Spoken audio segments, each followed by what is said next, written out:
What's going on, everybody? It's the AllSooners Podcast, episode 126. That time again. Night Pod is back. AllSooners After Dark. We've returned on a wonderful Wednesday night, June the 1st. If you're listening to this, probably June the 2nd, 2022. Josh Callaway in Oklahoma City, Ryan Chapman in Norman, John Hoover in Irving, Texas, down there for Big 12 spring meetings, which we're going to get into in just a second. But guys, how are we doing? We're making it through one day at a time. We're into June. It's summer is here. Memorial Day has come and gone. Summer has begun. Happy June Day to everybody. Your beloved co-host is sick as hell. Not really sick. Yeah. I swallowed apparently or inhaled a bunch of grass when I was mowing, and I've got this bronchial thing going on. So my apologies for my voice. If you listen to my radio show, my co-host, Sam Mays, was unable to attend today, so that left me speaking into the microphone for 2 solid hours. Lord, not the easiest thing I've ever done. Sure, you rallied through it, though, Hoove. This may be the most tired podcast that we've ever done as a group.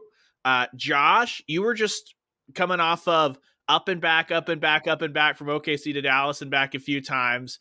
Hoove, you're working your tail off down in Irving, and I think I almost died of softball overload today. WCWS Media Day was a lot. There was a lot more stuff coming out of it than I expected, and now that it's raining, my sister's dog, Princess, is cowering under our desk. So if you hear any panicked panting in the background, I'm sorry. I've given her the chill-out treats, but we're just going to power through.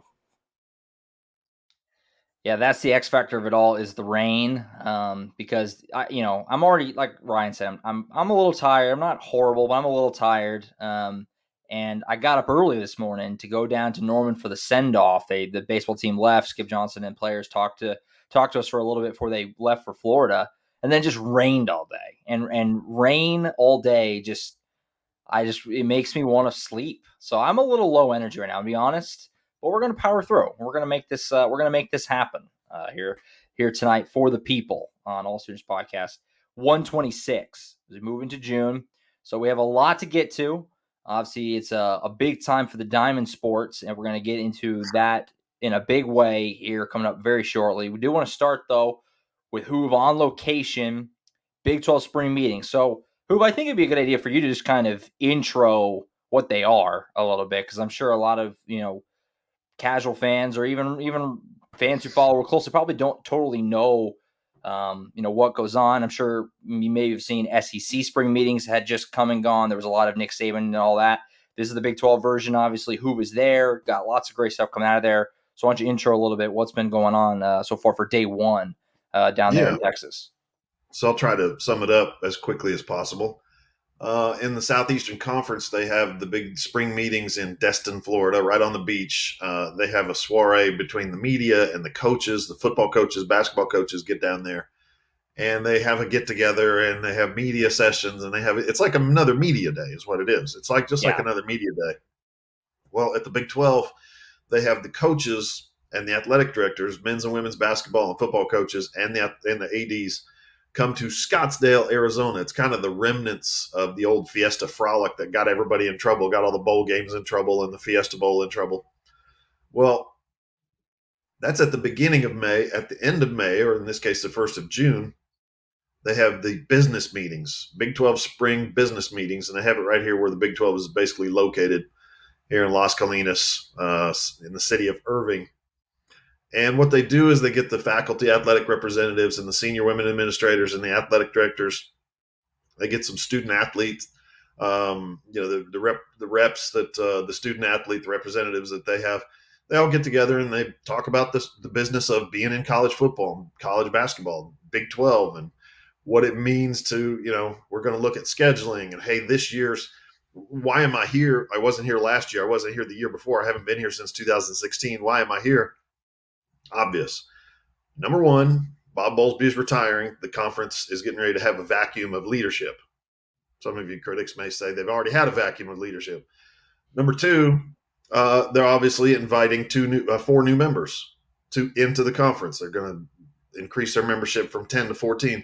Number three, obviously, Oklahoma and Texas are bye-bye. So they've got a lot of problems to solve that they've never had before. Previously, these things are boring and they're dull and there's nothing going on. And okay, we're going to look at this for scheduling. Bob Bowlesby started his press conference today. We're going to implement a different drug test than what we've had in the past. It's like we all looked at him like, drug test? Who cares about a drug test? Let's get this thing rolling. So we started asking him a bunch of questions about stuff. His feelings retiring. Garen Emig asked a great question about what would you tell your predecessor or your successor? He said, have thick skin, because you get your feelings hurt in this job, and I used to take it personal. It was a fascinating answer, but you get questions like Chuck Carlton from the Morning News asked about OU Texas. Hey, is OU Texas going to continue as the Big 12 or as the two teams migrate to the SEC? Well, yeah, of course it is. But here's some details about that. It was very fascinating. A couple of the things that Bob Bowlesby, and I got a couple of minutes with Joe Castiglione as well. They said that the meetings where last summer, July, Oklahoma, Texas leave, Bob Bowlesby comes out and talks about trust issues he had with Joe Castiglione's always been a good friend, but friendships are earned through trust. And I don't know, he's talking about having trust issues with Joe Castiglione. So he felt betrayed and kind of crapped upon, I guess, by two of the big schools in the conference. Well, what does that do for Big 12 spring meetings? Makes it, as both guys said, awkward. He said, Bowlesby said it was a little, oh shoot, what was the word he used, guys? I had it right here. He said it was, there's got some weirdness to it. He said it was a little weird. This year's meetings had some weirdness to it because you're sitting in a room with somebody who last summer essentially, for lack of a better word, punched you in the gut and dog cussed you in a bar. And you're supposed to sit down and be in a meeting with these guys now? So I exaggerate, of course. They basically, Oklahoma and Texas told them, we don't want to be part of your group anymore. They left. So it's awkward being in this room with Castiglione, who said what he said last year, and Bowlesby, who said what he said last year, and now they're in this room together. It's like, I wish I was a fly on the wall. I wish I could see. I mean, you think Jimbo versus Saban is one thing. I want to see some finger poking. You know what I mean? Yeah. I'd like to see those guys have a discussion, but no, they kept it cordial, kept it professional, and everything as of day one came out fine. Day two will be all day, all morning, most of the morning and afternoon tomorrow. And then day three is Friday morning, and we'll be out of here. Yeah. My favorite quote from your story, Hoove, on AllSooners.com, I recommend everybody go check it out, is from Bob Bowlesby. It's not even a full quote. It's just this certain little thing he said that I can just hear him saying it, and it really just kind of sums it up. There's transition afoot. I love that. That's such a Bowlesby way to put it. There's transition afoot, because there's a ton for, like you just said. I mean, Bowlesby's getting replaced. He's leaving. They got someone new coming in. And then, you have your two biggest members who are there. Obviously, Joe Castiglione. I assume Del Conte is there. I assume all the ADs there? He's not there. Del Conte showed up and then left for golf, national championship golf. He's okay. That makes sense. Which I'm kind of surprised. Castiglione's supposed to be here tomorrow, but he's got first game of the Women's College World Series, so we'll see. He knows they're going to win it. Not sure if he's going to be here tomorrow, so I'm really glad we got him today. Yeah. So but you have Oklahoma and Texas represented, at least for Texas, part of the day, and then these new schools that are coming in. I assume none of the new schools are there, right, in any capacity yet. Oh, they're here. All four. They are here. Yeah. So it's a weird melting pot right now. It is. Yeah, and they don't have a vote. They're just observers. They told us this. Bowlesby said that all four schools, Cincinnati, Houston, UCF, and BYU, are here. There is a media rep from BYU here. There's another one from Houston, Joseph Duarte from the Chronicle. And that basically sums up most of the media. I think I mentioned everybody that was at the press gathering today. It was unbelievably small. Stephen Hawking from Associated Press, and of course Chuck Carlton from Dallas Morning News. As much business as they've got to do, as many hard feelings as there are in that room, I'm really surprised there's not like 5 Dallas TV stations and, the Austin American Statesman. I mean, I know everybody's got games, baseball and softball and golf and whatnot. Yeah. These are important meetings, huge meetings. Is Bob Bowlesby a big Bill and Ted's Excellent Adventure guy with strange things are afoot at the Circle K or the Big 12? Is that what he's doing here? The other thing Yeah. too is, so you've got non-voting representatives from the 4 incoming schools for Big 12 meetings, but Sankey down in Destin has towed the line of Oklahoma and Texas are involved in scheduling discussions, but are not officially represented in Destin. I thought that was weird, that if you can have, non-voting, just observers, why, pick a title from, the associate AD, anything down, wasn't sent to Destin from Oklahoma and Texas just to be the non-voting hello. They can still say, we're going to do this every year until 2025. They want to keep all the lawsuits, fine, all that stuff. But it just seemed odd, the two different methods. Something that Bowlesby said today is that he wants them, when they get into and they have a full vote and they can be representing their school, he wants them to know how the Big 12 does business. So come on down, sit in the front row, sit in the back row, take notes, don't take notes. Just make sure you're paying attention, because this is how we do business in the Big 12. That's the way Bob Bowlesby characterized this thing today. And you're right. They had faculty, athletic reps, and senior women's administrators, ADs, and students here. Full contingent from all 4 of those schools. So I'm a little surprised that the Big 12 didn't send somebody to Destin to just, again, get a lay of the land, press the flesh, meet some people, get some FaceTime with the people you're going to be working side by side with over the next 10, 20, 50, 100 years.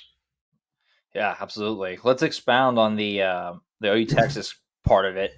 It's maintaining the rivalry and that kind of stuff, because that ties into, obviously, Oklahoma and Texas are in the Big 12 right now, and they will be at least another year. But mentally, I mean, we kind of have to start really paying attention to the SEC stuff. SEC spring meetings, SEC media days, like who's going to be there for that. That's Oklahoma's future conference. That's a conference that we're going to be covering soon. And so a big part of the conversation right now at SEC spring meetings that coming out of that has been the scheduling and how this is all going to work. There's been a lot of this, do they go to pods, which we talked about before? Do they have one permanent rival and the rest of it kind of moves around? It sounds like that's the case, and OU and Texas would certainly be each other's, at least in theory. Just kind of curious your guys' thoughts on all that, because there's been a lot of, do they go to 9 conference games? Some people like that. Some people want to stay at 8. It seems like there's not really a consensus on anything on how that's going to work whenever that change does happen. I think the top of the SEC wants to go to 9 conference games. I think the bottom of the SEC wants to stay at 4 non-conference games so they can pile up more wins, get bowl eligible, and save their jobs and get raises. That's why you want to win 6 games a year. That's your goal.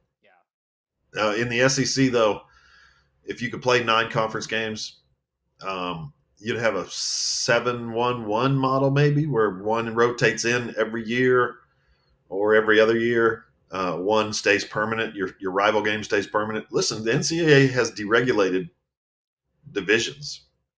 You don't have to stage a championship game. You don't have to have divisions anymore. That's what the NCAA said this year. So the Big 12 is trying to figure it out from their perspective. Certainly the SEC, which is getting ready to grow to 16 members, is trying to figure it out from its perspective as well. Something that Joe Castiglione said twice today. So if you can imagine, right, we show up at the I'm not kidding, all the rooms and ante rooms in this hotel that we're at, the Four Seasons, they're all named after professional golfers who won the professional golf event here at this course. Well, we're in the Jesper Parnevik room.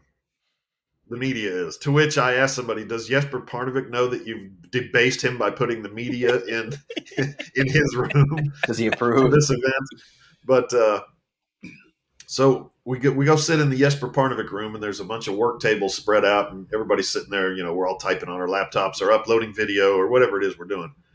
And in front of us, at the front of the room, there's another table with a couple of microphones, and that's where Bob Bowlesby's going to come in and sit down. When they're done meeting, he's going to come in and sit down and give a press conference. So we're all like, when is when does the athletic director meeting break? Because I want to see if I can catch Joe Castiglione outside and Chris Del Conte and all these other.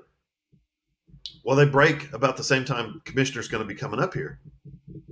Okay, so we can't get both. Like Garen Emig and I were talking about splitting up. Like you go downstairs and get Joe, and I'll stay up here and get Bowlesby. As it turned out, they came up and said Bob Bowlesby will be up here at 4:00. So at 3:00, we all ran downstairs to find some ADs, and we found 3 ADs. It was like gold mine. And one of the ADs was, of course, Joe Castiglione. And he got a question from Chuck Carlton, the Morning News. Is the OU Texas game going to continue as the Red River rivalry every year in Dallas when you go to the SEC? And he said, in some way, shape, or form, yes, it will continue. He said, I promise we're going to continue that game. So something that Joe said, though, that when you catch him and he was talking to somebody else and you caught him off guard and he wasn't right. Oh, let's give a press conference. I haven't prepared any statements or anything or organized any thoughts. I'm just going to you're just going to bounce questions off me. He's not a big fan of that. And a couple of times, guys, the question would be asked, what are you going to do about scheduling? Or what about OU Texas? Or whatever it was. A couple of times his answer was, it is what it is. Yeah. And somebody asked me in the press room afterwards, does he say that a lot? And I go, no, he does not say that a lot. He almost never says that. Caught him off guard. He was not prepared with those answers. There were some tough questions and to some tough topics. And I thought he did the best he could. I'm not saying he didn't, but the fact that he answered 2 questions like that in the span of about 5 minutes tells me that he was like hoping that he could get out into his car without seeing a bunch of media guys, 6 or 7 media guys going, Joe. That's exactly what happened. We caught him. Yeah, I mean, I don't – go ahead, Ryan. It's going to be fascinating, too, because it's not just the little guys in the SEC. You had Jimbo today stumping for FCS games to continue, and he hid behind the shield of, well, if you came from the FCS level, how are these guys going to stay funded? Jimbo, I've got 2 solutions for you. One, approve spring scrimmages, and everyone plays an FCS team, and while it's not as fun as a spring game, it's an actual game, whatever. Or 2, you can always just cut a rev share. The SEC can just say, hey, we should all just give 1% of whatever to FCS schools to split, and then no one plays them ever again. But I think that eventually, this is just speculation hat, like the 3+6 method for the SEC is the same as pods without calling it pods. And that, remember how we all had those discussions of there's no perfect way to split the pods where they're all evenly? Well, if you do that 3+6, where you have 3 protected rivals and then 6 other conference games, you don't have to segment everyone into pods. Everyone keeps every rivalry that they want. Every 4 years with those other 6 teams, you're playing a home and home with everyone else in the conference. That seems like the most logical spot to go. It just seems like getting everyone on board with the 9-game schedule. And then OU Texas won't be a problem. OU Texas will easily fit within one of those 3 games, and they'll play it in Dallas, just like Georgia and Florida currently play in Jacksonville every year. So I think it's just one of those things that from Joe's perspective, yes, he wasn't ready for, the media barrage, but it's also just a matter of Sankey's got to get it to where everyone just says, yeah, we'll do the 9 conference schedule. And then things become like really simple from an OU perspective. Just like you've got Missouri, Texas, Texas A&M, Arkansas, pick 3 of those 4 that all make sense. You've got Big 8 heritage with Missouri, Texas is going to be in, and then Big 12 heritage with A&M or proximity with Arkansas. And then it's pretty cut and dry from there. To your point about just making a donation to the FCS schools, they could put a sign, like a blue sign up on the FCS campus that says like adopt a highway or adopt a mile. This school has been adopted by Florida State. This school has been adopted by Georgia or whatever. That would be fun. Get themselves a chance to pat each other on the back and have a tax write-off. Maybe Jimbo should just get one of the collectives to cut whatever the equivalent of their game check is. Just cut that check to the FCS school. They've got all the money down there. Legal money. There no state law's broken. He's only making $9 million a year. So let's take it easy on Jimbo. Problem solved. Yeah, I mean the 3+6 alignment seemingly makes the most sense to me. And there might be some people listening that maybe are asking, how is that different than pods? They're not grouped together, if that makes sense. Oklahoma, just because Oklahoma is playing, I don't know, Texas, Missouri, and A&M, we'll say, those teams are not also playing each other. Everybody has a unique three. That's how that's different. And so that's why that seemingly would make the most sense. I want to ask you guys this. If you're Oklahoma and they say you can play Missouri or you can play Texas A&M, which one are you going to play? Well, you play Missouri for two reasons. One, Missouri not recruiting at A&M's level. Two, man, there's legitimate years and years and years of Big 8 battles with Missouri. A&M, you just tuck that bad boy in there. Also, why choose? Just put Arkansas to the side. We don't need to bring Arkansas. I was going to say you don't choose. You take them both over Arkansas. Take them both and squeeze out Arkansas. I mean, whenever I'd rather see Texas, Arkansas, and A&M, and here's why. Yeah. You get a chance every other year to tell recruits in the Houston area, we're playing those guys. You don't want to sign with them. We're playing them. We're going to kick their ass. You tell them, and you recruit those Houston area kids to Oklahoma to play against Texas A&M literally every year and down in Houston area every other year. That would be a big boon. Versus Missouri, what are you going to recruit Raytown South or whatever? St. Louis, East St. Louis, whatever. I mean, St. Louis, where they're setting up shop, Hoove, right now. You're telling me you go in there and you kick Missouri's butt 3 years in a row? Luther Burden's not on campus in Norman right now? No, don't think so. I'd take the A&M fight every time. Plus, you get to stay. You get to have an extra game, not just in Houston area, but in Texas, in the state of Texas. Remember DeLoss Dodd's famous comment? He was sitting, for you guys on YouTube, we were at a ballroom in Kansas City, my first Big 12 spring meetings that I ever covered back in 2010, I think it was, maybe 11. He was sitting back in a hotel chair, and he had his leg up on a table like this, and he was like, we were all asking him, so what about Texas A&M going to the SEC? You think that could happen? He goes, if it does, they'll just have a sliver down. He goes, they want to talk about getting a piece of Texas. He goes, it'll just be a sliver down the right side. It won't be anything. Man, they've been killing it in Texas, and DeLoss Dodds was 100% wrong. So if you're Oklahoma and you get a chance to play against A&M, you got to take some of that back. Yeah, I agree. That's why I would tell Arkansas. And whenever it was the pods, I was just give me the Big 12 pod. That's what I wanted. I wanted OU, Texas, Arkansas, or A&M and Missouri. I wanted the Big 12 pod. That's what I basically wanted. I wanted OU to play a Big 12 schedule with some SEC thrown in, essentially. So we'll see how that all shakes out. That's a really interesting conversation. And yeah, who, like you said, they just got rid of the whole divisions thing. So who knows how that's going to work? The SEC West is always considered like just a murder's row, but that doesn't need to exist anymore. And like, how does that work year to year in terms of when you have so many teams, when you have 16 freaking teams, you can't play everybody. It's kind of the Big 12 model works because everybody plays everybody. So you can have the top two and it works. But when you have some teams are going to have way more difficult schedules. So just to go on a strict standings, this team was 8-1, this team was 7-2. It might not work. So I don't really know how that's going to look whenever we get there. It's going to be, it's going to be very complex. Something Joe and Bob Bowlesby today both did was pat themselves on the back as a conference. And I think we talked to Shane Lyons at West Virginia, and he said the same thing. So it was obviously a talking point in the athletic directors meetings today. Yeah. And that is simply when we went to 10 members, we cut our schedule down to a straight round robin.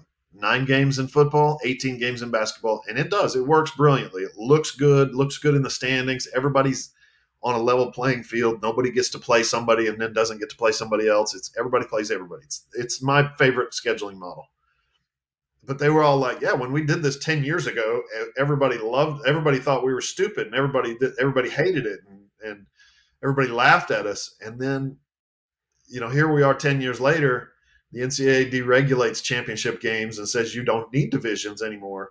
And everybody's jumping on board the no more divisions. And the Big 12 is going, see, we did that 10 years ago. Yeah, you did because you only had 10 members. They had to.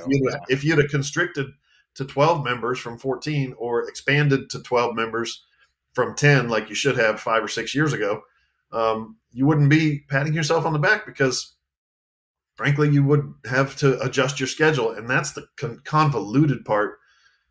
I mean, forget about what the SEC is going to do for a second and think about the Big 12 going from 10 teams to, we got confirmation today, everybody is on board with 2023-24, 2024-25 having 14 teams.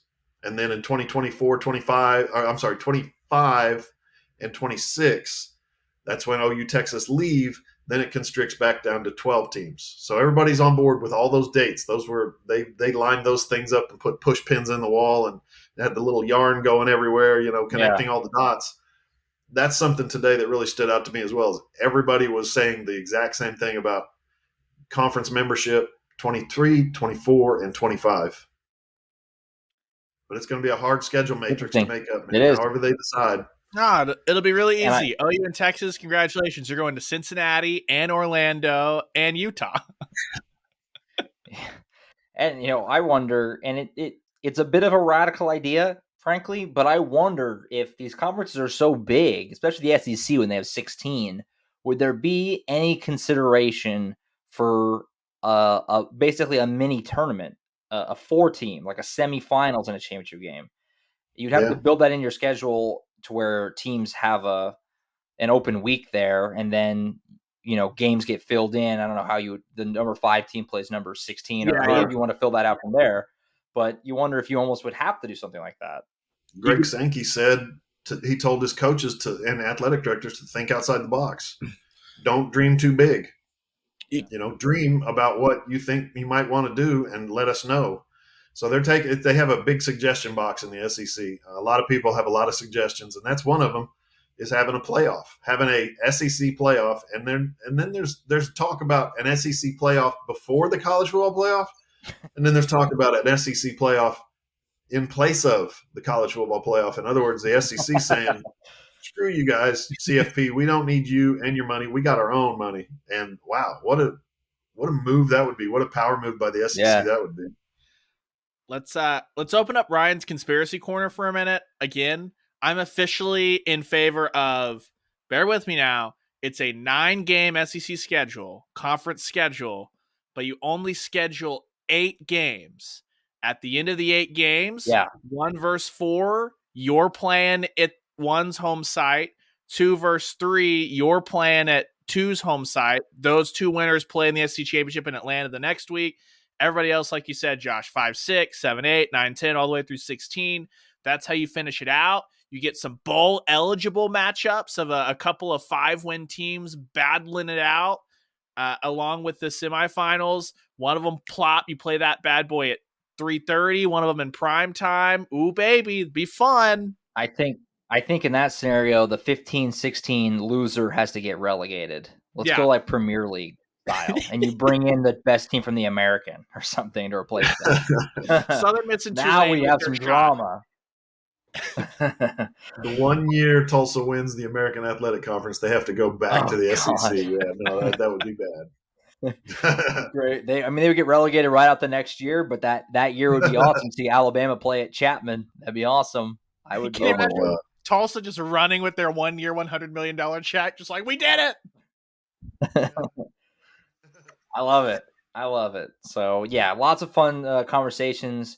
What the Big 12, like who said, does and looks like if there actually is the transition years of the new teams with OU Texas.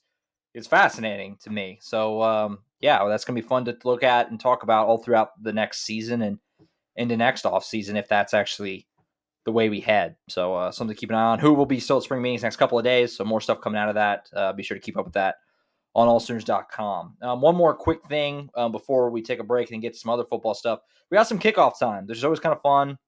Makes it feel real. Like the season's like kind of close. It is like just a little over 3 months away, believe it or not. So I'll just open it up to takeaways. We got a few. UTEP at 2:30. Kent State at 6:30. Nebraska's big noon kickoff again. Shocker at 11. And then the other one was at Iowa State. We didn't get a kickoff time, but it got moved off the Thursday. It got moved back to a Saturday, which is I'm a little bummed about. I kind of was looking forward to the Thursday. just because it's so weird. It doesn't happen very often. But what are some takeaways from you guys as far as just anything that pops out right away from the few kickoff times we got? Yeah, you don't want to play a weeknight in Ames. I think everybody's on board with that. But Oklahoma, by moving that game, is it moving it forward?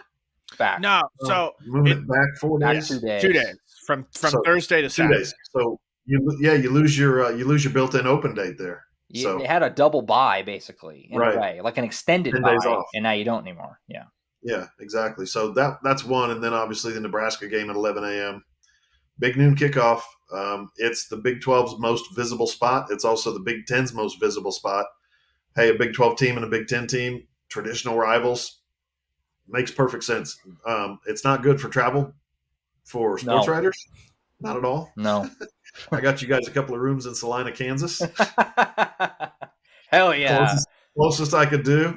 But it's like 2.5 hours. You guys will be fine. But that's not 11 a.m. kickoff. Not ideal. Fans aren't going to like it. Everybody wants to go up there. Most hotel rooms in Lincoln require a 2-night stay. So you're going to be going up there Friday night and staying Saturday night, or at least paying for Saturday night, even if you come home after the 11 a.m. kickoff. So that's a mess. Yeah, well, shout out to that Kent State game at 6. That's your ESPN Plus game, not a pay-per-view game. And yeah, and I know you said it no one wants to play a Thursday night in Ames, but this was actually the perfect year to do that. The week before, like we said, OU's on a bye, so there should be no hijinks, no short week Iowa State. And then on the other side of that, it's not just that OU loses the bye. OU's playing Baylor, so they had an extra 2 days to turn on and prep for Baylor. I think that's big. It's just, you can't control how good or bad Baylor is, but if you were picking 2 spots on your schedule to have another 2 days, it's not going to be OU Texas that early in the season, but Baylor or Oklahoma State would be the 2, and you kind of lose that. So I think that just kind of stinks. Any other year, this would be an awesome move for OU, but because they had the bye week before the Thursday night game and then Baylor on the other side of it, it's not going to be a huge deal. It was a built-in advantage Oklahoma had, both coming in and out of it, and they kind of lose that a little bit.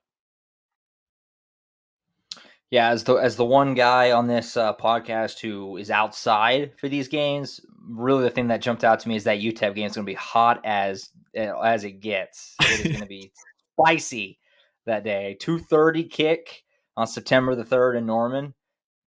Going to be some sweat. Going to be some sweat flowing on that Saturday. Is UTEP bringing the mustard back circa 2012? They're bringing it forward? I hope so.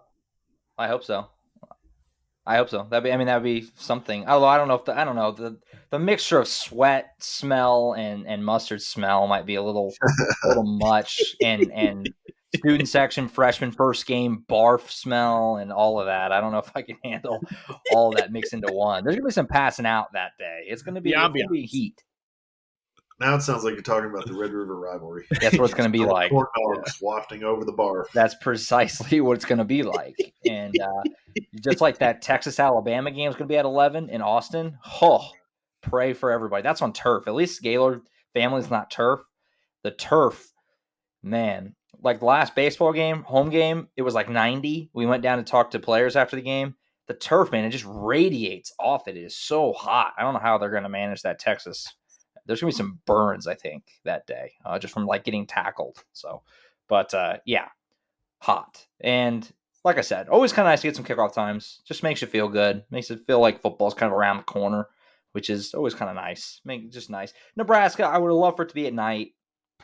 Had no hopes, though. I mean, going back to last season, it was like that'll be big noon kickoff mentally in my brain. So not at all surprising by any stretch. There. So there you have it. So got some kickoff times there. All right, we'll take a timeout. We'll come back. Some other football stuff to get through. Just a couple other housekeeping things. And then we'll get into the WWS, which obviously starts, if you're listening to this on Thursday, today. And we'll talk about that. Softball ran through Super Regionals as per usual. So we'll give a little bit of a preview of what's to come next up here on the AllSooners Podcast. Hey, what's up, guys? It's Kerry with Trade Pros here. We've got a brand new service program coming out this year. It's the new All-Star Service Program. It's only $25 a month. The great thing about it is it's going to save you guys a ton of money throughout the year. Furnace and air conditioning repairs can be very expensive. If you guys need a service call and you're signed up with us, you're not going to have to pay that service charge. The repair is under $500. Trade Pros is going to take care of that as well. Anything over that, you guys are just going to be responsible for 25% of that. Go give us a like on Facebook. Check us out at tradeprosokc.com or give us a call at 405-639-9991. On Twitter, you can follow All Sooners at all_Sooners. Ryan's at Radios Ryan. Who's at John E. Hoover. I'm at Josh M. Callaway. Our website is allsooners.com. We're a Fan Nation affiliate, part of the Sports Illustrated Network. All right, segment 2, a little more football cleanup here. Just a couple of housekeeping items before we get to softball and baseball, who are in the fun part of their seasons here as we move into June. Guys, Perron Winfrey is a loon. We've talked about that before on this show. You never know what he's going to say. And we're officially approaching, somebody should probably take his Twitter away. But for now, it's a lot of fun for us. If you didn't see it somehow, Perron, the guy is amazing. I mean, he tweeted. I love it because it's not subtweeting at all. It's literally just like saying it. Like, he's not even like a hint. He just will say it. He tweeted, "A defensive coordinator that knows what he's talking about. I love it here." So that was really good. And then he followed that one up with, "I don't know which is worse, the Grinch that Stole Christmas or the other one." And then Isaiah Coe thought that was pretty funny too. Isaiah Coe, if I could pull up, I had it and then I clicked off it like a fool. Isaiah Coe laughing jumped in and said, "The one that stole our season." So yeah. They're just ripping. I mean, they are just dumping on Alex Grinch. And Perron's done this before. He's done it with Lincoln too. I mean, it's just comedy. It's very funny. He's actually kind of back Lincoln. Talked about he doesn't have a bad thing to say about him, if I remember right, because gave him a chance and this and that. Okay, he's your head coach. He didn't actually coach you. He was over there coaching quarterbacks while you were wrecking shop on the D line. Right. So yeah, he's mad at Alex Grinch for rotating him in and out as much as he did, and for standing up at the podium trying to explain why he rotated him out as much as he did, when every one of us and every fan saw the net result was a decline in the defensive line play when Perron Winfrey was not on the field. And Perron certainly saw that. You could see it in film, and I'm sure he saw it on game day, and they apparently butted heads more than once. This is not the first time he's gone after his old D coordinator. It's good theater, though. We can't sell Perron short of his opinion, which is he doesn't like Alex Grinch. It does not. Does this mean that there are no takeaway Thursdays in Cleveland, that they don't spend time going through every single turnover in the NFL? Like, I'm assuming that's what that is. They're just getting coached every day of the week instead of just, hey, today's the only turnover day. Outside of that, we're doing stunts and twists. Now, doesn't explain Perron still being a no-show in Lawrence, but we'll give him a slide because he's bringing the entertainment. Yeah. Makes you wonder if he's been going through Buki Radley-Hiles' timeline, because that's almost word for word exactly what Buki said when Mike Stoops was fired and Ruffin McNeil replaced him. It's a different world when you love your defensive coordinator. Right. Okay. Yeah, it's funny. I feel like that this is probably a lot of what the Browns coaches are probably saying to him. I imagine they're telling him, all this garbage you did at OU was stupid. That's what I assume that they're saying to him, and that's why he's feeling so confident and like, wow, look how much better my coaching is now, or so it's really funny. I mean, I enjoyed it. It's pretty hilarious. We won't really know. I mean, we'll know. I mean, if Perron goes and tears it up with the Browns, or if Alex Grinch makes USC the next defensive juggernaut, I mean, we'll kind of see who gets the better of the breakup, I guess. But for now, it's pretty funny, and I enjoy it. And hopefully, Perron just keeps that Twitter as unfiltered as he possibly can, because right now it's pretty good. So there we go, Perron Winfrey. Do I put tweet notifications on for Perron? I mean, we're at that point. The problem is volume.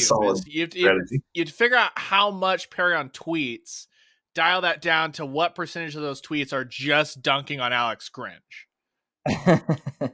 do some Twitter analytics on that one. So looking elsewhere, there's a couple other housekeeping things. Ben Harris entered the transfer portal, who we talked about a little bit on the show. I think maybe last week, maybe the week before. I don't know. Time is a flat circle right now, but local product, Carl Albert kid. We talked about this whenever we were talking about General Booty and Davis Bevel. They just had so many dang quarterbacks. I mean, it just seemed logical that somebody was probably going to hit the portal. And if you guys remember, I jokingly said Ben Harris is like 7th on the depth chart now. And, well, there you go. We hit this one just makes sense. I mean, the guy has – I think he was a really good high school quarterback who – I mean, I don't – this might – come off overly mean, but he has zero shot at playing at OU. There's just so many other guys in front of him. So it just makes sense for him to look at another chance. I mean, this makes all the sense in the world to me. Yeah, to which I said last week, another quarterback in Sooner history that was 7th string as a true freshman ended up winning 2 national championships, Steve Davis. So Can't write these local kids off, man. He was a good one. And Ben Harris, 52-2 as a starter in his career. 4 state championships. Guy's a winner. And he told me when he signed with OU or when he committed to OU, he said, I want to play for the quarterback whisperer. He didn't say anything about playing for Brent Venables. You know what I mean? He wanted to play where a quarterback coach was going to develop him in a certain way. And, I don't know that that's happened or hasn't happened under Jeff Lebby, but to the extent that he's leaving, he's looking for greener pastures. And here's the deal, guys. I think he could go to a small school, Division II, maybe Southeastern or East Central. Go fight on East Central, my Tigers. Go there and win some games. By the way, to throw this conversation in a complete junk store, did you see who the new East Central University baseball coach is? I did. Mr. Callaway, right? Sonny Callaway, yeah. Callaway, yeah. Unbelievable. Really strange. I'm sitting at a Sonic drive-thru or a Sonic drive-in eating some tots and get a phone call from Sonny Callaway. Hey, man, I'm the new coach at East Central. I'm like, that's my school. Bro, that's my school. So interesting turn of events there. But no, Ben Harris, he's going to play somewhere. I couldn't be more confident about a quarterback leaving his situation and going somewhere and finding somewhere that works for him, getting a little coaching, and being an absolute star, whether that's, like I said, Division II, whatever it is, FCS, I don't know. But I think he's going to make somebody say, how could he not have played? He's unbelievable. Do the Justice Hansen, go like an Arky State route and just be a stud. It's something that you've seen before from another local kid that just won a ton of games. Absolutely. So we'll see where he winds up. I agree with Hoover. I mean, maybe somewhere small, and maybe he parlays that into another opportunity as a grad transfer down the road. I mean, who knows? I mean, but like I said, his odds of getting a shot, even a shot at any point at OU, were very low. So this makes sense for him. A guy who obviously has some ability to have a chance to get on the field somewhere. So we'll see where he winds up. I feel like to him, always root for the Oklahoma kids, obviously. So hopefully he lands somewhere and gets an opportunity. One other little bit of football news where we look at softball. Recruiting pretty quiet right now. We imagine it's going to ramp up. The calendar just shifted to June, which Brent Venables warned us would be a busy time. But we did have one little piece. Michael Harrison Pilot. This has been the off season of hyphenated names, it feels like. Maybe that's just totally off base. I feel like we've had a lot of these, but another great name, by the way. Pilot is a sweet last name on its own. When you throw it in the hyphenate, it's awesome. But he put OU in his top 5 on Memorial Day. Kind of a weird group. He's a Texas kid, so it makes sense. He has Texas, TCU, and Houston. Then he has California thrown in there. They're like the odd duck of the group, I guess, of his top 5. But he's a good player. I mean, 6 foot, 190 pounds. 4-star athlete, listed as a safety, but his ranking is as an athlete because obviously he goes both ways. From Temple, Texas. I don't know a ton about him, but obviously he's got a pretty good profile, some good offers, a sizable top 5 with other Power 5s.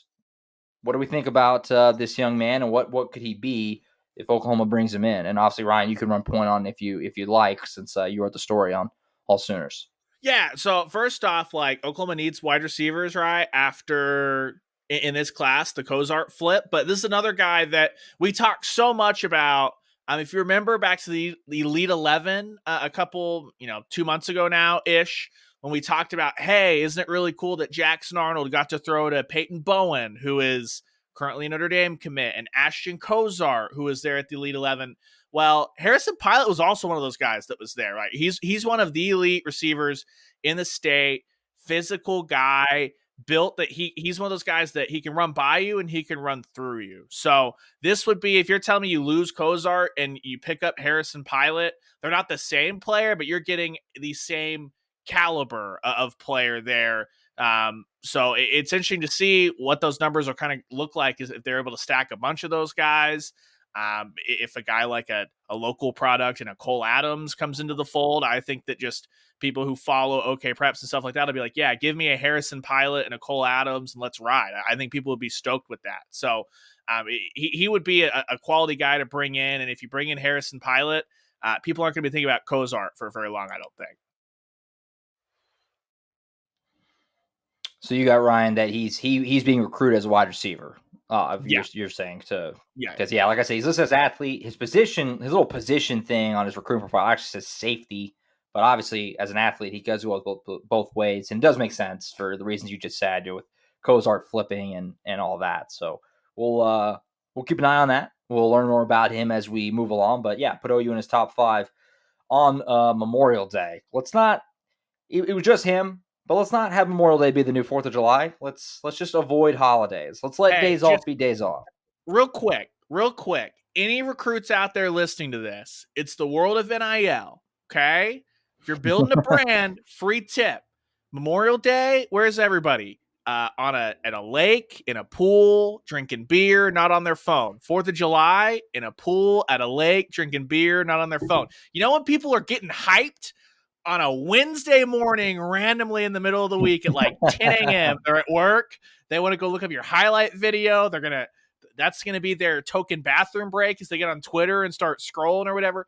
Do that in the middle of the week. Don't do it on holidays. No one's going to pay attention. Not good for brand building. Free tip. Don't do it at 11:30 at night either. That too. Yeah. We've seen that. What time was it that Daniel Parker announced he was transferring? It was like 2 a.m. or something. Was it? That's what it felt like, at least. It was like the middle of the night, I swear. I need to actually never happens after midnight unless you're transferring to OU, right? I reference it all the time. I need to actually go back and look at what time it was. Late, though. It was like, I stay up late, and I was like in bed and saw it, which means it was late. So that was a wild one. But yeah, let's avoid holidays just in general. Like Ryan said, Tuesday at like 1 o'clock sounds good to me. Right in the meaty part of the day. I think that's good. The Caleb Williams of the world, they can kind of get away with it. They can throw whenever. But everybody else, let's maybe, Arch Manning, I'm sure he doesn't give a flip. He'll do it whenever he wants, and everybody will just have to deal with it. But for most normal people, let's pick a nice weekday in the middle of June or July or something. I'm on board. Not Batesville Media Days, though. Who was that announced they were transferring to Batesville Media Days? Remember that? That was ridiculous. It was a commitment that happened. It went to Texas, so we didn't have to worry about it. But it was a commitment that happened during Big 12. I remember sitting there being like, why is he doing this at 1 o'clock during Batesville Media Days? Like, what horrible timing. But yeah, he ended up going to Texas. I can't remember who that was. We'll have to look that up, too. My memory stinks right now. Anyway. Looking ahead, flipping over to some other sports here, we'll go ahead and get into softball here. WCWS this week. We can talk about Supers a little bit if you want. I mean, they just smoked UCF as expected. They didn't get tested at all in these first 2 rounds. Not that there's a lot of teams that really can test them. And now we're going in, and obviously, Ryan, we're going to defer to you here as our softball guy, but I mean, and again, I'm not going to act like I know the landscape of college softball as well as Ryan, but I look at this field and I just say, holy crap, there's no way OU doesn't win this. That's my initial takeaway, because all the other high seeds got beat, seemingly. Like there was a ton of carnage, which I think would give OU fans a little more appreciation for how consistently dominant OU is, that 2, 3, 4 all go down on Super Weekend. But yeah, WCWS starts on Thursday, 1:30 against Northwestern. Let's get it rocking. Yeah, spent basically all day Hall of Fame Stadium today on Wednesday. It was media day, It was long. It was fruitful, though. And you're exactly right, Josh. The conversation around college softball this year has been, holy crap, look at the parity. You had 5 national seeds go down during regional weekend. That was the most ever. But the flip side of that is there's a ton of parity except for one team. That's the team that leads in every major offensive category. That's the team that has the best earn run average as a team. That's the team that has their 3 pitchers in the top 5 in individual ERA. That's Oklahoma. And so what you're looking at is, the weird thing is Oklahoma, for all the carnage, ended up with by far the tougher half of the draw. UCLA, like I think that if you just on paper look at talent, it's Oklahoma, gap, UCLA, gap, OSU, gap, than like everybody else as far as talent goes. So that's something to kind of look out for. But I mean, hey, former OU star Nicole Mendez, she straight up thinks like Texas is just going to beat UCLA, roll out and beat them tomorrow morning. So it's by no means a sure thing for anyone outside of really Oklahoma, it feels like. I know last year everyone's going to say, well, hold on, Ryan. They stubbed their toe on day one, lost to JMU. It's a similar formula, right? JMU had Odyssey Alexander, a stud pitcher, kind of JMU had rode that pitcher. Northwestern has Danielle Williams, a singular pitcher. Northwestern kind of rode her. Here's the difference. First off, Danielle Williams has thrown a lot more in this tournament, just as far as on film. So game planning, OU's going to have a ton of that. Secondly, JT Gasso is not going to get, quote unquote, stumped like 2 years in a row opening day. Like, that coaching staff's taking it personally. But the third thing is, OU played Danielle Williams and dominated her in 2019 in Supers. OU played Danielle Williams in 2020 in the COVID year. Like, this is a pitcher that not only they're going to have film on, they've seen her, they've had success against her. So Oklahoma should get off on the right foot. Then you got a rematch with UCLA or Texas, and then you're kind of working your way through it. And like when you look at the other side, OSU's the heavy favorite. You get into a champ series. Kelly Maxwell's their ace, and OU has historically dominated Kelly Maxwell as well. So you're telling me that Morgan Day is going to come up and win 2 games? Not likely. So yeah, Oklahoma, heavy favorite, but guys, they've found ways to put a chip on their shoulder. I can tell you, Patty Gasso from the top down was not happy that Grace Lyons was not the gold glove shortstop. She was not happy about that. That's going to get talked about this week. Oklahoma State, during their press conference, Chelsea Alexander said they will win a national championship. That's going up on the bulletin board. Like, Patty Gasso was combing over everything happening today outside of Oklahoma for bulletin board material, which is just bizarre that like you're by far the number 1 team and they're just like, we need more stuff to the bulletin board.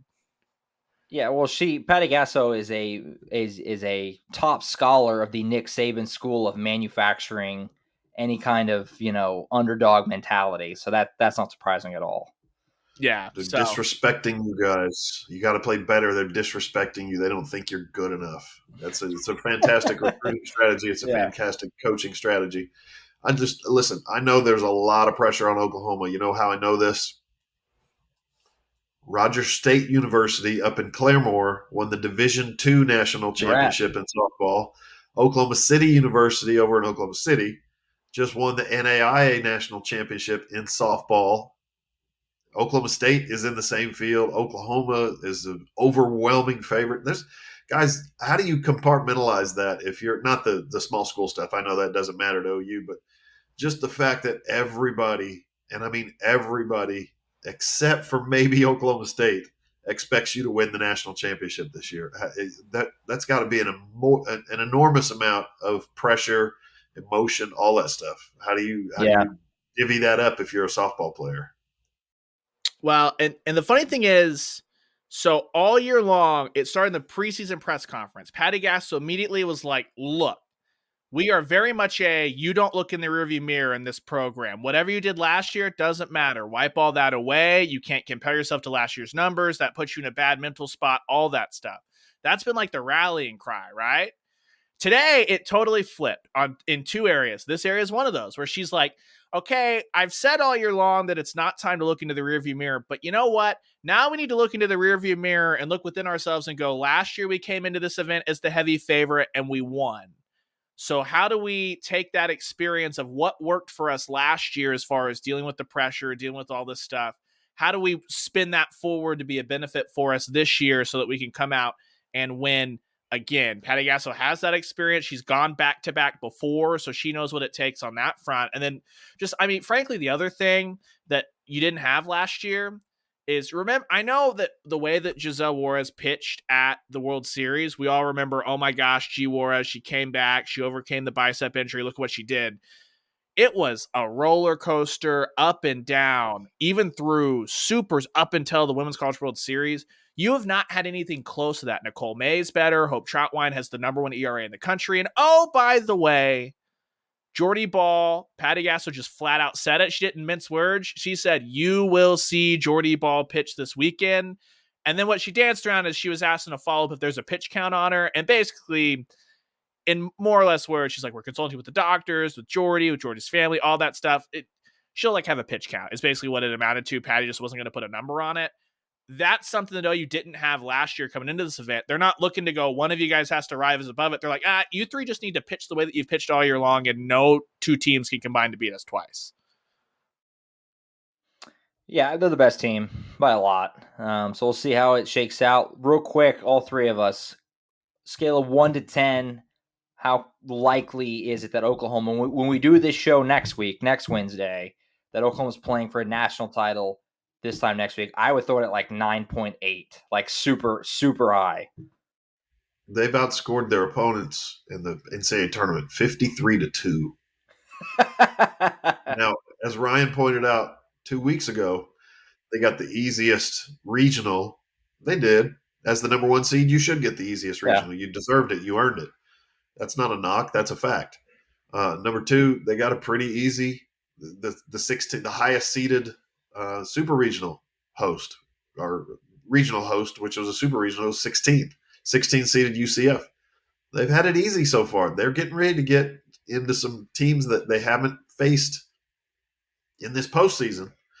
Now, the two best teams that they faced in the conference play, what happened? They beat them. Both of them beat Oklahoma. Oklahoma's 2 losses. Ryan, what's the record? 54-2? Yeah. So 54-2, the 2 losses, as we all know, Texas and Oklahoma. Guess who made it to the College World Series? Oklahoma State. Texas and Oklahoma State made it to the College World Series. Man, that is a lot of pressure because you're coming off of such an easy task through the regional and the super regional. You get to Oklahoma City and all of a sudden things get ramped up. And guess what? On the other side of the bracket might be the second best team that you've played all year. The best team you've played all year, which is Oklahoma State. So I'm not saying they're not going to do it. I just think 9.8 is really high. I'd say about a 8.9 maybe. Is that fair? Yeah. Here's the thing to remember though, Hoove. In this setting, we would have saw Texas play game 3 against Oklahoma. Why is that? Because they beat them the first 2 games. Oklahoma State would have been eliminated as well, and they didn't even hang with OU in the first 2 games. And this is an OU team. I'm telling you right now, they want Texas. They want Haley Dulcini. They want her. They want Oklahoma State in a champ series. They want to go out and prove a point. I don't think that's pressure. That's them wanting something. And when the best team in the country wants you, that's not a spot where everybody else wants to be. Yeah. And let me add to what I said by this. I think they're going to win the national championship. I don't think there's any question they're going to win the national championship. They have their biggest opponent is themselves. Simple as that. Because the fact of the matter, I told Joni James from the Big 12 tonight, we were talking about before the meetings got started in here in Dallas. I said, they're mutants, Joni. They have different DNA than the rest of the softball country does. They're that much better than everybody else. They are not normal. They're just not normal. They're hitting, pitching, defense, everything they do is – guys, we were watching regionals. My wife and I were watching some of the super regionals. And it's what are these – you think that girl's on scholarship? Is she a freshman? That was the question, the conversation. Well, why is she booting the ball? Why can't she catch a ground ball at third base or shortstop? Why can't that girl track a ball in the outfield?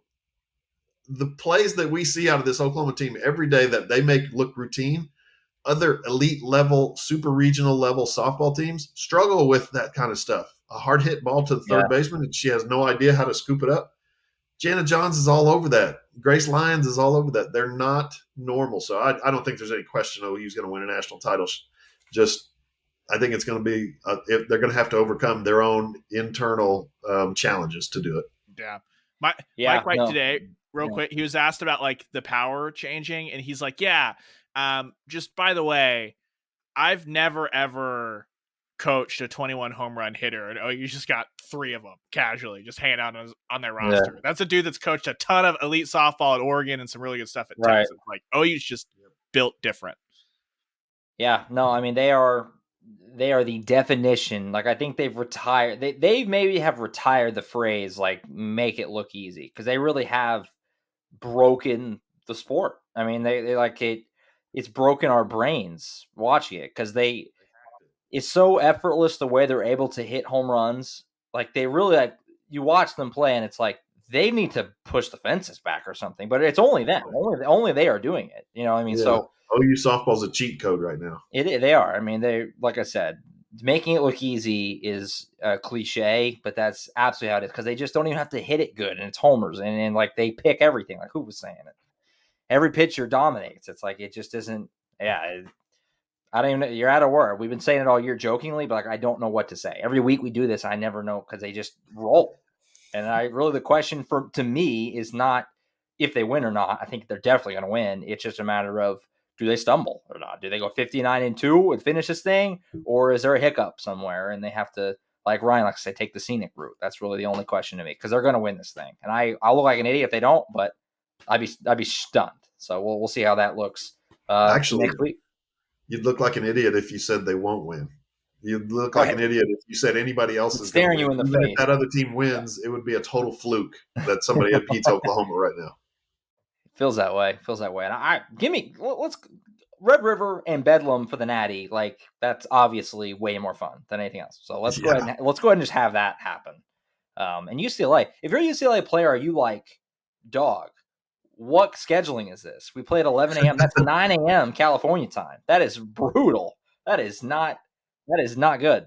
On top of that, UCLA on the trimesters, instead of just semester stuff, Brianna Perez has a 30-page master's thesis due noon Thursday.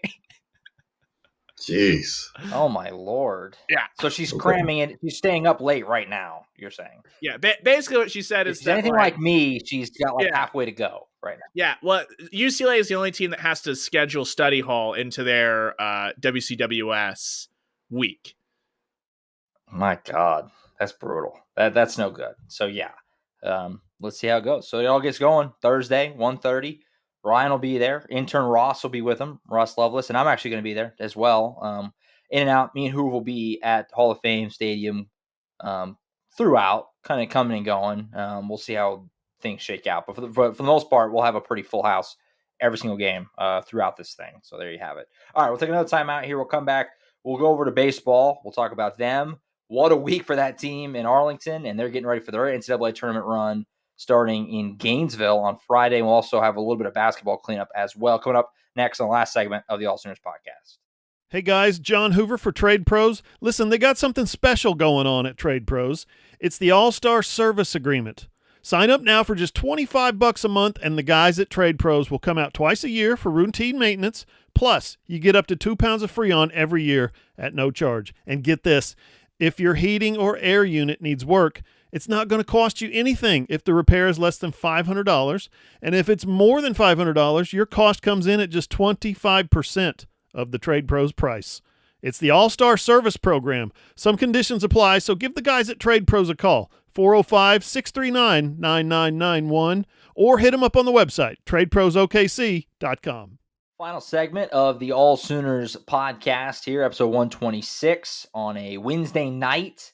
I forgot, by the way, at the very beginning of the show, I'm doing so terrible at this, but it's 94 days officially right now to that first football game. 93 if you're listening to this on Thursday, which you almost certainly are, since recording this at 10:32 right now, Wednesday night. But 93 days, that's it. We're coming right along. It's going to be 3 months to the day on Friday, June 3rd, September 3rd. So buckle up, folks. It's right around the corner as we move through this summer. But I'm looking forward to summer. I'm not trying to wish the summer away. I'm a big summer guy, so I'm pro Heat. Are you guys pro Heat? I don't know. I feel like both of you guys are. Ryan's a Heat guy. I was thinking Ryan was maybe a cold guy. No, No, cold all the way.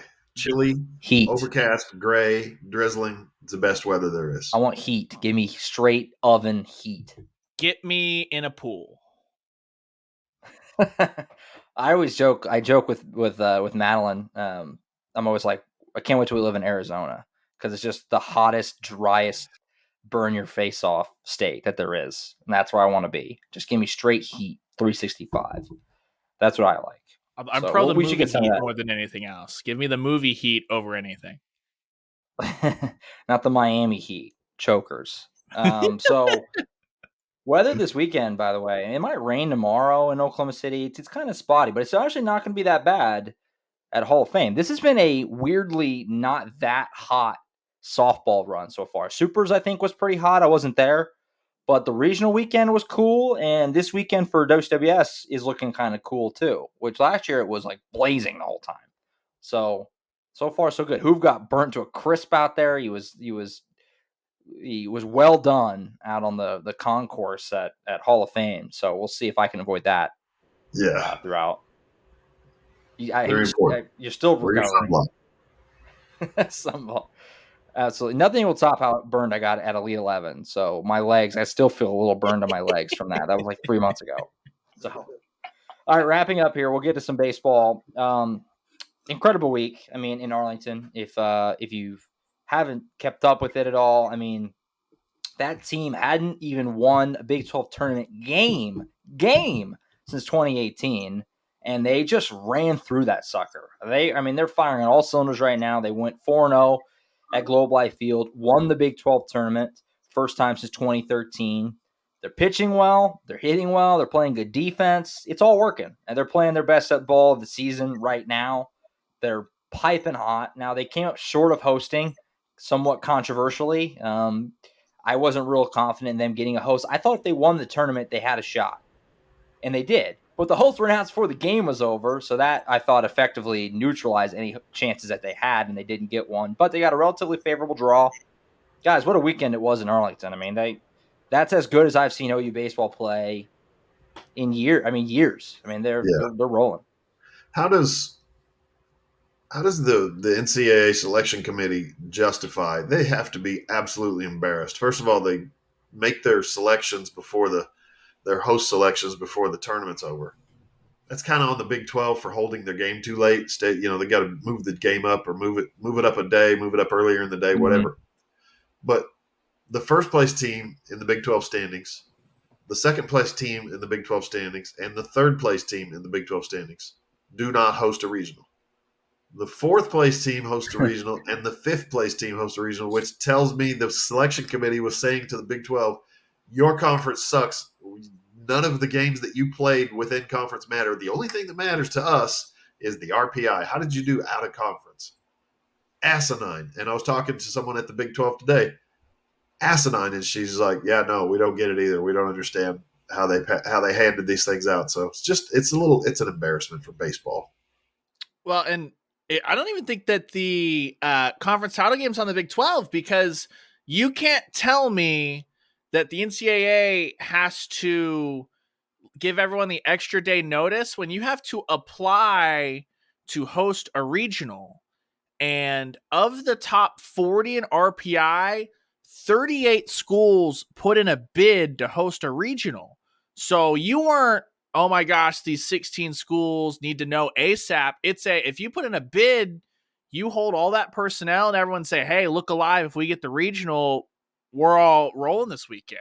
And the Pac-12 played after the Big 12 played. So they didn't even start when the regionals were announced. Yeah. The NCAA screwed this up totally. And on top of that, now there's no drama in the NCAA selection show. Why would anyone want to tune in? We know the regional hosts. Like, I'll just check it's just a whole NCAA problem, which is just unfortunate that this takes the shine off of Josh. Like you said, what was a dream weekend for the Sooners. Undefeated, rolling, keep all that momentum. Offense looked amazing. It seemed like every pitcher they threw out there, Josh, like every time I checked your Twitter feed, it was this pitcher had a career day. This pitcher posted a career high in strikeouts, all this. And oh, by the way, playing the minimum number of games means all those guys are going to be fresh heading into a regional weekend when your offense is hot, your pitching staff's posting career highs, and they're fresh.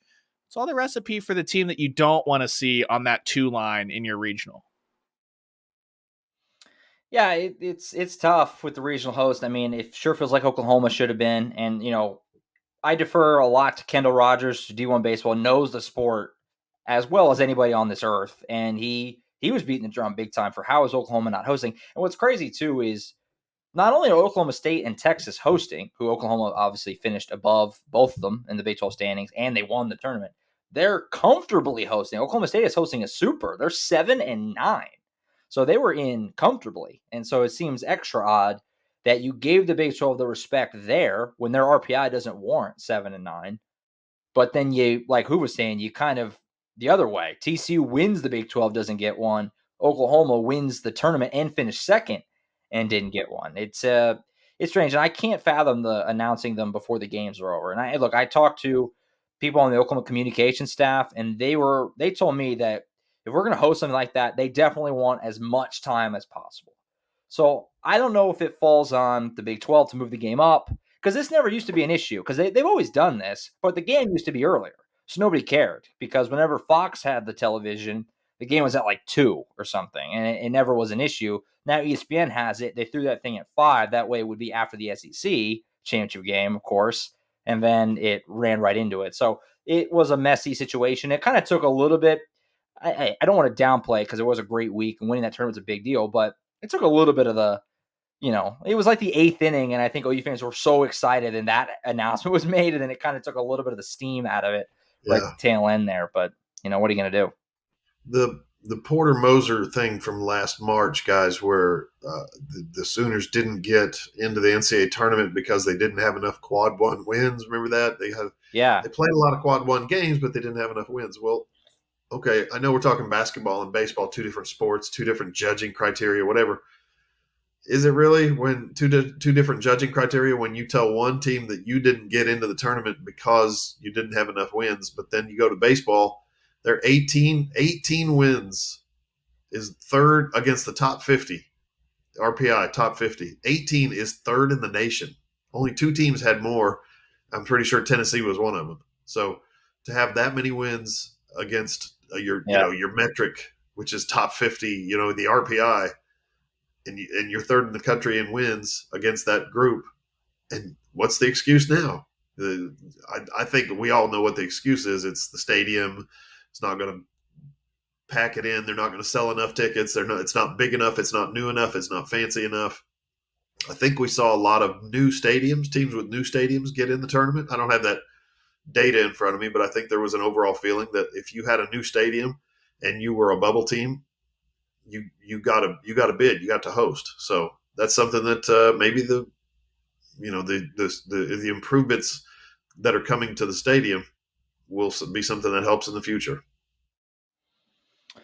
Definitely. So, yeah, wild stuff there. We'll see how that shakes out. But, yeah, Oklahoma State getting up to even 7. So they get to have supers at home, too, if they get there, which was nuts because they entered the week on the bubble, not knowing if they would host. Not only did they host, they got 7 without even making the championship game. Obviously, and Oklahoma won it. So it was odd. Just the way it all unfolded. Having them announced during the game was weird. And, yeah, I mean, that's the other thing, too, is they don't announce the seeding. They just announce the 16 hosts. They'll just tell you these are the hosts. So it was so, you couldn't just save that information another 12 hours or so.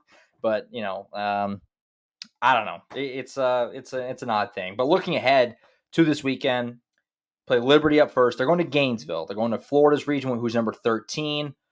Could be better, could be worse, I think generally was my takeaway from the region. Florida's pretty good, but they're not as good as they normally are. They're not perennial number 1 Florida that we kind of got used to a few years ago. They're still good, obviously. They're hosting. They have their number 13 seed. And then Liberty is a wild card because they have a really solid RPI for a 3. 31 is really good for the 3 seed because if it's like a snake draft, the 3 seed in the 13 region theoretically should be like the 45th best team or so, roughly. So 31 in RPI, and they beat Florida already this year. They won 2 out of 3 earlier this season, but they were one of the last 4 in. So I don't know. It's kind of how it depends on how you want to look at it, but for the most part, Oklahoma is pretty simple. If they keep doing what they're doing, they're going to be fine. But that's a big ask because they're playing the best they have all year. Like Ryan said, all 3 starters had career high in strikeouts. All 3 starters were fantastic in Arlington. The offense just keeps on rolling. Peyton Graham and Tanner Treadaway are just scalding hot. I mean, they're just everywhere. They're making all the plays on defense. I mean, it's going to be hard for them to maintain it, but if they find a way to do it, they're going to win. They're going to win games. So we'll see what happens this weekend. Do you guys have anything you were kind of looking for in the regional this weekend at all?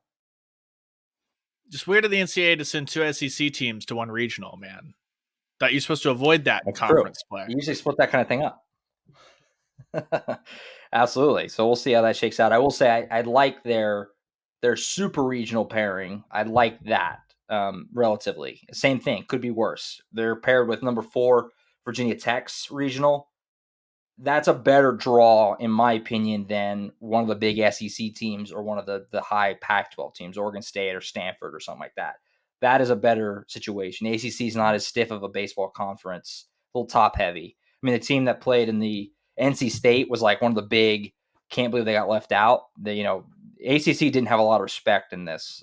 So that could be a lot worse. I think that's a relatively favorable draw. And if Virginia Tech gets upset, Oklahoma's going to have a great chance to get super regionals at home, which is a very real possibility. So we'll see how that shakes out. Should be a fun weekend. Excited for it. Postseason baseball for Oklahoma. First time since 2018. So fun stuff is ahead this weekend. Friday at noon, they play Liberty. All right, one last thing here before we get out of here. Send you on your way. A little basketball cleanup. KT Turner, second assistant coach of the offseason to leave Oklahoma after David Patrick took the head coaching gig at Sacramento State. KT Turner leaves to take a job on John Calipari's staff at Kentucky. So I feel about the same about both these in terms of you don't want to lose them, but they just took better jobs. Not really much you could do about that. And yeah, I don't know. KT Turner wasn't really at OU long enough to know how good he was or if it was working, for lack of a better way to put that. He was supposed to be this kind of Texas recruiting guru, and he didn't do anything, but he'd only been there a year. I mean, they didn't have any Texas recruits coming in. They're not like linked to anybody in the future. So I don't really know what impact he had, to be quite honest. He wasn't here long enough. So I don't really know what to make of this. Well, it's interesting. What you said is correct. Both guys took a upward job. One took a head coaching job. One went to Kentucky. So, yeah, your first reaction is to say, wait a minute, Porter Moser lost another assistant? Is everybody in the transfer portal, including the assistant coaches? No, these guys took better jobs. They upgraded their careers, and they're on their way. Both of them young, dynamic coaches. So that's something that he's just struggling right now, guys. I saw him at the Wichita Caravan, and he said at some point he gestured to the fans.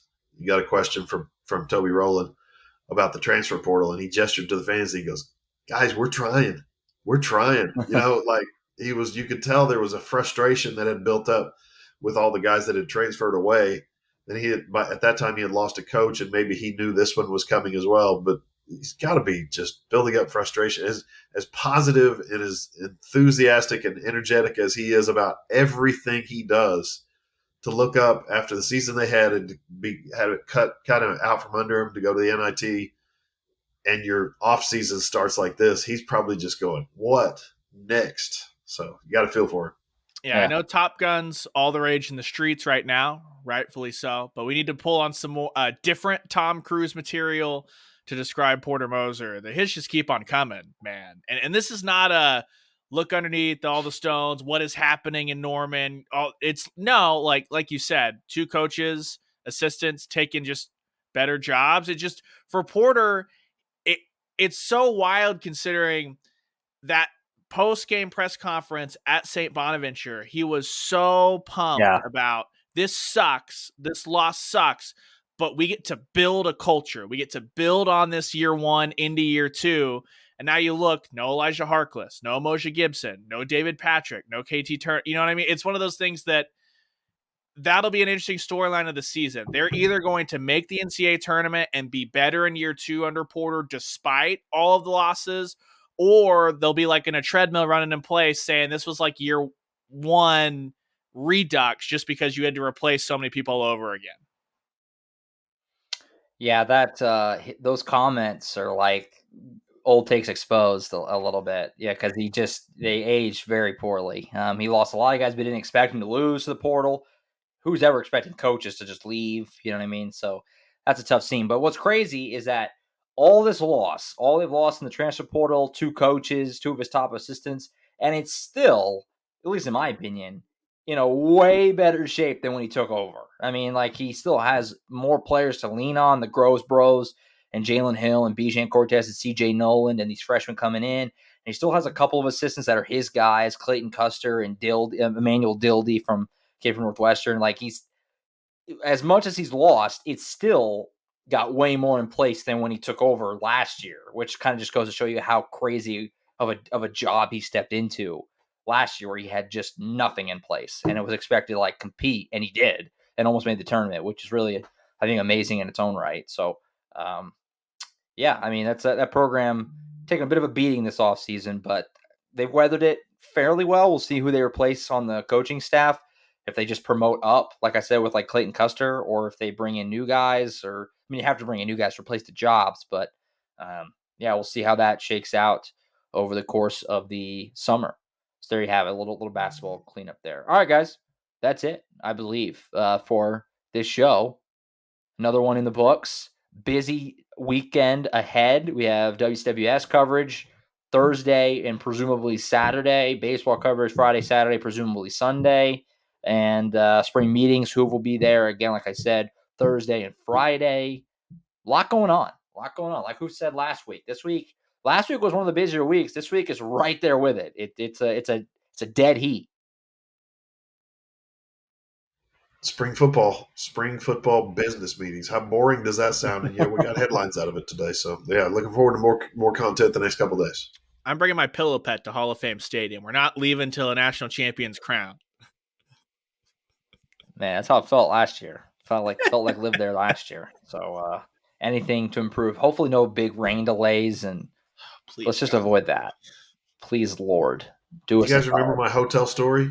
When leaving the parking lot at 1 a.m. after like a 16-hour day, I got on my phone and got on one of the travel apps and said I need a hotel. They sent me to a hotel up like by the truck stops on I-44 and I-35. I got out and there's a sign on the door that said, "We're not accepting any more guests. We are full."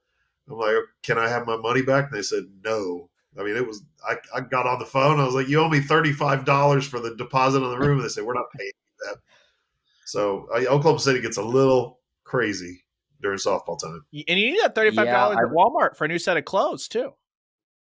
That's I was right. going to say, I just remember you buying Walmart clothes to replace all your clothes because you didn't have a change of clothes. I think this shirt might be one of those Walmart emergency sleepover shirts. Yeah.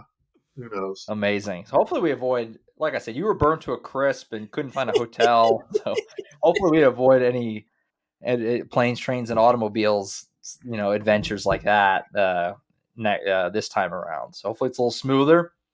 Ryan, intern Ross, will be busting out the content, and I'll be helping out as I can. Hoove as well, obviously. And we'll have baseball. Fun weekend, busy weekend, but good times with the Diamond Sports both playing well, which just makes things a lot more enjoyable for everyone when we get to these postseasons, and there's more at stake, more on the line, higher profile games, that kind of thing. So there you have it. That's it.